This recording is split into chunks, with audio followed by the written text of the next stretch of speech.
E nós vamos conversar com o advogado, doutor em ciência política e integrante do Instituto dos Advogados Brasileiros, Jorge Rubem Folena de Oliveira.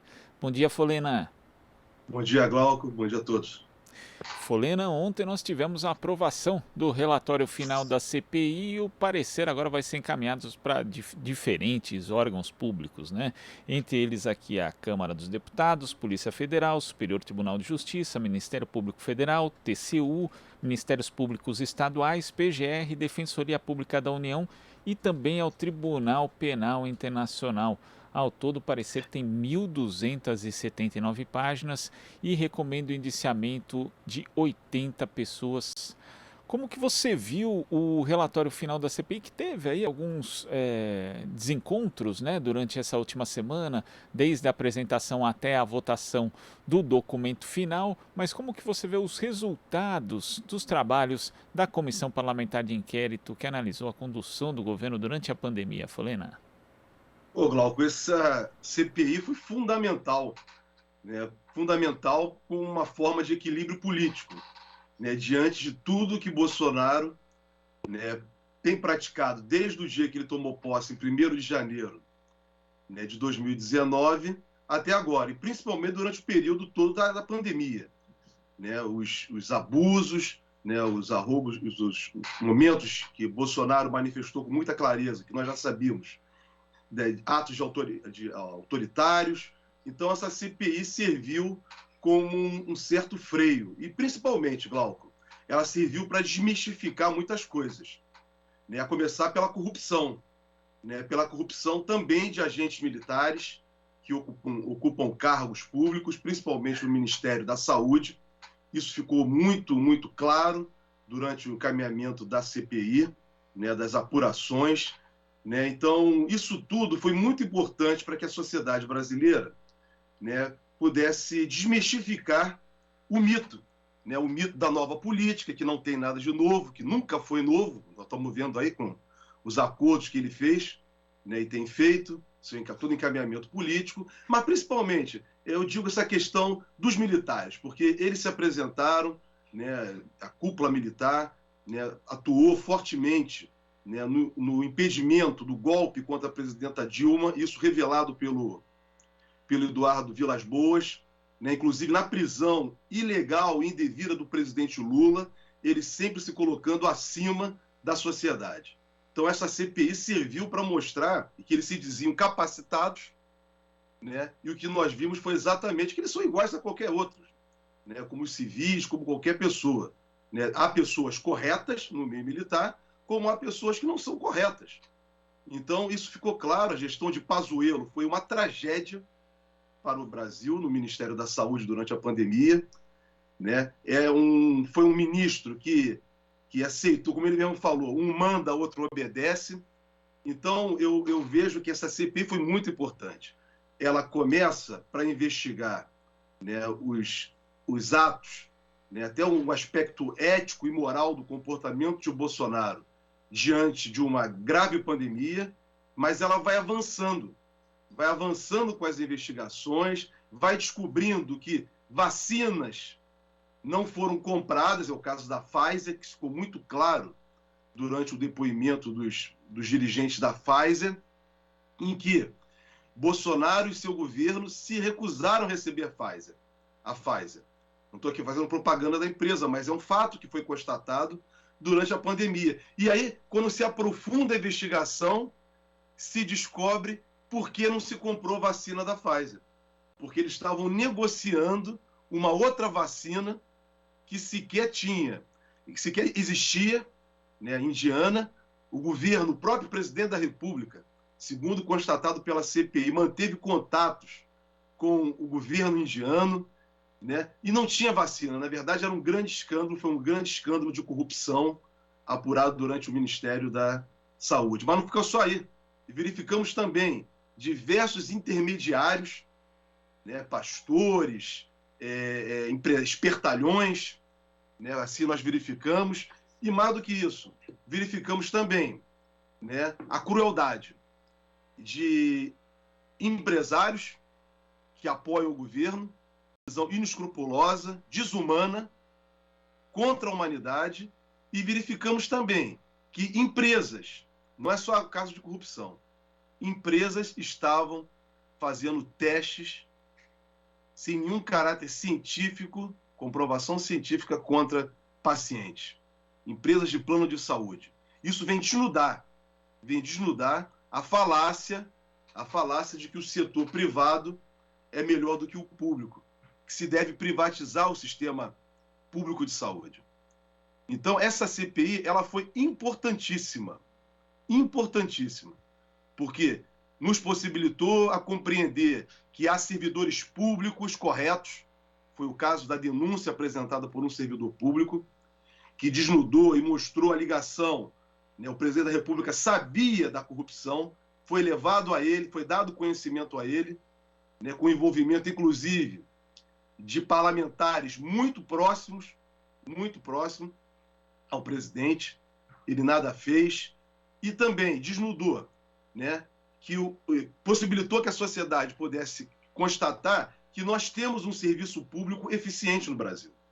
O que não há é o seguinte, são agentes políticos, aí sim, no Poder Executivo e no Poder Legislativo, principalmente nesses dois, que ao invés de encaminharem verbas orçamentárias que pertencem à população para serem empregadas no serviço público, acabam não encaminhando essas verbas para possibilitar que o setor privado se beneficie. Então, essa é uma outra coisa, um outro dado importantíssimo que a CPI nos trouxe.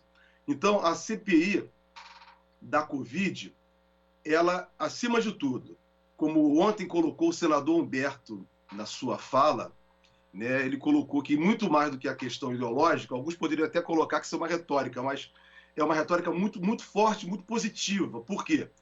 Não estava em jogo, por parte dos 7 senadores que formaram a maioria, uma questão ideológica.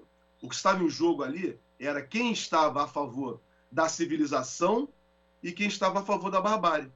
O comportamento dos senadores que estavam representando, defendendo os interesses do governo, era exatamente defendendo o que tinha de pior contra o ser humano. Isso ficou constatado, inclusive, na hora dos votos que foram proferidos por eles. Então, nós tivemos uma oportunidade, o Brasil teve uma oportunidade, né, de desnudar muitas farsas apresentadas por Bolsonaro diante da pandemia da Covid e, acima de tudo, nos possibilitou, agora, mais do que nunca, ter um documento com indícios, com provas já colhidas, inclusive que já estão sendo utilizadas, como destacou o senador Renan Calheiros, relator, já em outras investigações em curso. Aí, em São Paulo, no caso da empresa que presta plano de saúde, no caso das vacinas que não foram compradas por parte do TCU, que já está fazendo investigação, então o Ministério Público já atuando. Então nós já temos aí diversos expedientes, né, de apuração em curso decorrente da CPI. E agora nós temos o relatório da CPI, que é a peça, que é o fechamento da investigação, que vai ser encaminhado para os órgãos competentes tomarem as ações, principalmente a Procuradoria-Geral da República. E aí me refiro exatamente aos 9 delitos apontados, gravíssimos delitos, apontados contra o presidente da República. A Procuradoria-Geral da República, o Procurador-Geral da República, Glauco, não poderá se esconder. Até então, ele se escondeu. Diversas vezes, ele se omitiu. Ele tem passado verniz e possibilitado esse estado de caos. Só quero destacar, Glauco, para fechar, para dizer o seguinte. Durante os trabalhos da CPI, Bolsonaro utilizou o emprego por diversas vezes da ameaça, inclusive utilizando os militares. Eu me recordo que um dos eventos promovidos por Bolsonaro foi aquela marcha em Brasília, né, de tanques da Marinha, exatamente quando estava em funcionamento a CPI, durante os trabalhos de funcionamento da CPI, de modo a tentar intimidar senadores que estavam trabalhando na investigação, inclusive O que era mais grave é porque os militares estavam sendo envolvidos, foram envolvidos em casos de corrupção. Então, Augusto Aras tem um compromisso agora em que inclusive, ele tem a oportunidade, Glauco, a oportunidade. Bolsonaro ele sempre tentou achar que ele pode ir para o Supremo Tribunal Federal. Um servidor público não pode trabalhar dessa maneira. Não pode trabalhar dessa maneira. Ele tem que agir, né, exatamente com o seu compromisso. Então temos uma grande oportunidade. Folena, você tocou num ponto no início da sua resposta a respeito da CPI ter desnudado o mito da dita competência dos militares que, de fato, não só se envolveram em casos bastante nebulosos durante a condução dessa pandemia, mas também em evidências de incompetência pura, né? Além disso, nós tivemos aí casos que não foram muito bem apurados, como o fato do Exército ter assegurado a produção de cloroquina no ano passado, segundo o Exército, a mando do Ministério da Defesa e do Ministério da Saúde. Essas duas pastas acabaram negando, a CPI não conseguiu avançar muito nessa questão. E também, quando a gente lembra, né, você citou o general Eduardo Vilas Boas com a sua ameaça ao Supremo Tribunal Federal, ali por conta do julgamento da condenação da prisão após condenação em segunda instância, que poderia beneficiar àquela altura o ex-presidente Lula. Nós tivemos aí outros militares também fazendo ameaças. O próprio general Braga Neto, que foi um dos coordenadores da resposta do governo à pandemia de Covid-19, fazendo ali em uma entrevista ao Estadão ameaça velada, a realização das eleições do ano que vem. No entanto, esses grandes nomes acabaram não sendo arrolados como indiciados e nem foram ouvidos pela Comissão Parlamentar de Inquérito. Faltou, nesse aspecto, um aprofundamento da responsabilidade dos militares, em especial do alto comando, nessa condução desastrosa da pandemia no Brasil? Glauco, me parece que o Braga Neto ficou no relatório, constou no relatório final. Teve essa discussão, né, na semana passada, né, algumas discussões tiveram, se o senador Flávio Bolsonaro deveria entrar ou não, se o Bolsonaro deveria responder por crime de genocídio e se Braga Neto também deveria ou não constar no relatório. Braga Neto constou no relatório, mas como ministro da Casa, a atuação dele no Ministério da Casa Civil. Sem dúvida, Glauco, eu vejo sim, vejo o seguinte, a CPI ela tem um prazo de duração, e essa CPI já tinha sido prorrogada. Glauco, isso foi como o seguinte, é como você pegar um carretel de linha e vai puxando a linha. Conforme ia puxando o carretel, a linha ia vindo. Então tem tanta coisa. Se essa CPI continuasse por mais 6 meses, se prorrogasse por mais 6 meses, muitas outras coisas nós iríamos tomar conhecimento. Mas muitas outras coisas. Então eu não diria que não faltou aprofundamento. É que as coisas vinham acontecendo. Os próprios senadores, né? O próprio relator falou isso por diversas vezes.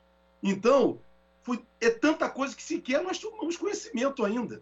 Não é só fato de não poder aprofundar. Eu vejo, sim, que a atuação do Ministério da Defesa, deve uma resposta ao Brasil. Os militares devem uma resposta, porque foi empregado dinheiro público para fazer uma quantidade excessiva de um medicamento sem nenhuma utilização, sem nenhum reconhecimento científico, feito nos laboratórios das Forças Armadas, do Exército, me parece. Então, merece uma resposta. Isso agora poderá ocorrer por parte de quem? Já que a CPI levantou, cabe agora à Controladoria Geral da União, dentro do âmbito administrativo do Poder Executivo, e cabe, acima de tudo, Glauco, volto a dizer, ao Ministério Público Federal. Ele que tem que aprofundar essa investigação. Ele que tem que aprofundar. Convocar também, se for o caso, o Ministério Público Militar para verificar se há delito militar praticado.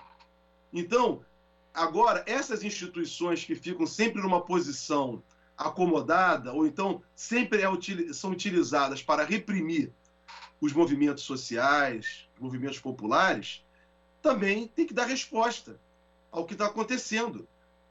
Como foi destacado, nós defendemos o serviço público de qualidade, defendemos o concurso público, mas as pessoas passam no concurso público não podem, e tem uma série de prerrogativas, de garantias constitucionais, inclusive da estabilidade, né? Não podem ser removidos do cargo, não podem ter os salários reduzidos, então, e não podem ser demitidos. Essas pessoas agora têm que mostrar para que vieram, para que entraram no concurso público. Então, eles têm essa autonomia de investigação. Então, com relação à questão dos militares, os indícios estão aí. Cabe agora os órgãos de investigação tomarem as medidas cabíveis. Cabe a eles isso. Então, eu volto a dizer, foi uma grande oportunidade que o Brasil teve. Eu também vi como um momento, né, importantíssimo, porque essa CPI freou Bolsonaro. Não foi só o Supremo Tribunal Federal. O Supremo Tribunal Federal tomou medidas, né, medidas contra Bolsonaro, direta ou indiretamente, com seus seguidores, mas muito respaldado pelas ações da CPI. Pelas ações da CPI. E também agora, com esse relatório robusto apresentado pelo Senado da República, Arthur Lira, não é um pedido agora de impeachment formulado pela sociedade civil. Não é que a sociedade civil não tenha força, ao contrário, a sociedade civil deveria ter mais força e ser mais respeitada do que as instituições. Quem está apresentando agora é uma instituição da República, o pedido de impeachment de Bolsonaro, o processamento dele por crime de responsabilidade, que é a apuração do crime de impeachment. Então temos que o Senado, a CPI, assumiu um compromisso ontem com o Brasil de que irá exigir dos órgãos o encaminhamento do seu relatório final. Entre esses órgãos está a presidência da Câmara dos Deputados, que engaveta todos os pedidos de impeachment contra Bolsonaro. Então, temos agora uma oportunidade em que vai estar não só todos nós da sociedade civil, juntos com a CPI, exigindo a apuração de responsabilidade do Bolsonaro. Inclusive, vai haver a formação de uma frente parlamentar para fazer esse acompanhamento e, sem dúvida, como você disse, Folena, a sociedade civil vai estar junto para fazer essa cobrança em relação aos órgãos que vão receber o relatório da CPI da Covid. Folena, queria agradecer sua participação aqui no Jornal Brasil Atual e até a próxima. Obrigado, Glauco. Satisfação é minha estar aqui com vocês e para poder comentar um assunto tão importante para o Brasil. Obrigado mesmo a todos e um muito bom dia, uma boa semana. Boa semana, Folena. Conversamos aqui com o advogado, doutor em ciência política, integrante do Instituto dos Advogados Brasileiros, Jorge Rubem Folena de Oliveira. Você está ouvindo Jornal Brasil Atual. As notícias que os outros não dão.